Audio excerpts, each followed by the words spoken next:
Good morning. I thought it might be fun to do a video in my 1976 Montreal Olympics themed CBC shirt, also known as Les Olympiques à Montréal de 1976. Anyway, I had to play a show on a very small stage recently, and those of you who know me and know my gear know that I typically play a Yamaha Hip Gig Rick Murata kit, which is a beautiful set. It's very compact. Everything fits into everything else like a Russian doll, like two Russian dolls because it's two pieces plus a simple bag. And the bass drum is 16 inches in diameter, but the problem with it is that it's about a country mile long, so it's going to be too deep for the stage. So what I did was I borrowed a bass drum from a friend of mine whose name is Sean, and he has this a Tama Club Jam bass drum, which is 18 inches in diameter, but it's only 6 inches deep, so I figured it'd be great for not taking up much space on stage.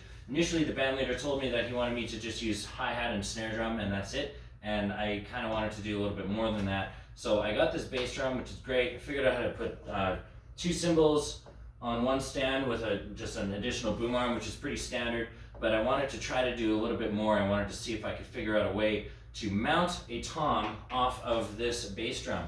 So I'm going to show you how to do that, and we'll zoom in a little bit closer here. Just going to put you on my tripod. There we are. So the issue is that on most makes of drum sets, that the system for mounting a tom, a rack tom, tends to be proprietary. So on a Tama, what we would have is like, this is all that the drum came with when my friend bought it, because he bought it used. So this is all it came with, but what is missing is this L-shaped piece that comes up like that, and then the tom would mount on it. So it's a proprietary Tama system where the bar, like the post that the tom mounts on, would be parallel to the shell like that. Whereas the Yamaha tom that I have for my Rick Murata is perpendicular to the shell. It goes in like that, so that's not going to work. So I started digging around on my shelf, and I realized that I have two of these. And so we only need to use one of them. This is a Gibraltar Cowbell mount.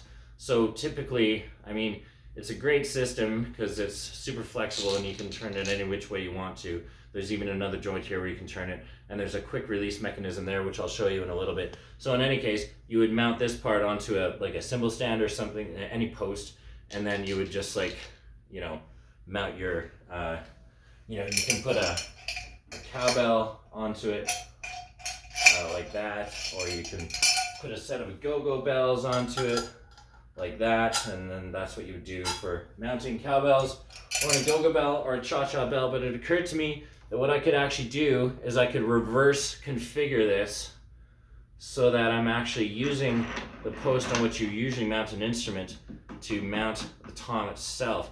So I'm putting the cowbell post into this receptacle like this and tightening it, and then I've got this here. So I'm going to tighten this down, and I'm going to tighten this down, and now I have this. So if I turn this around, what you can see is I just loosen this nut here, and then I loosen this wing nut there, and then I've got the quick release mechanism. It just opens wide up, which is a brilliant thing that Gibraltar did. If they were smart, they patented it, but I don't know if they did or not. In any case, now all that you're going to need for the rest of this fancy little procedure here is a tom mount arm. This is a Yamaha tom mount arm for my Hip Gig kit. So it's, as you can see, the post on which the tom mounts is perpendicular to the shell of the drum.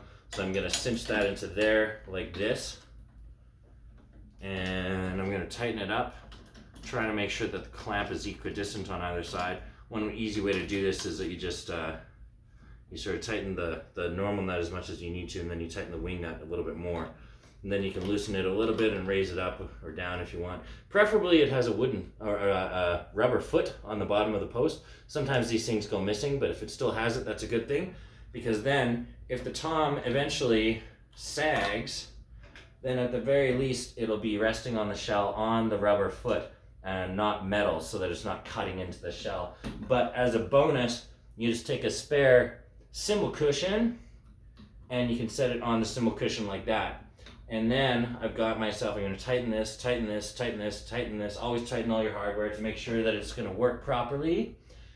And then I'm going to put my tom onto my mounting post like that.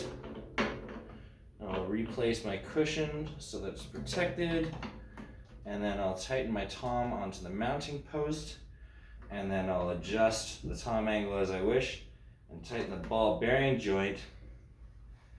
And now, as you can see, I have come up with a reverse configuration method of like reverse configuring a cowbell mounting post to mount a rack tom of a Yamaha on a Tama kick drum. So 2 foreign parts together with one simple little piece of hardware. And it works super, super well.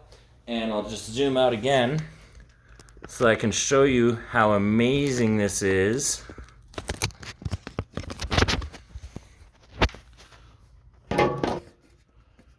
And there we have it. The complete drum set. I'll just grab myself some brushes. And I've got essentially, you know, very few, relatively speaking, considering what I have going on here, very few points of contact with the ground and a very, very shallow footprint so that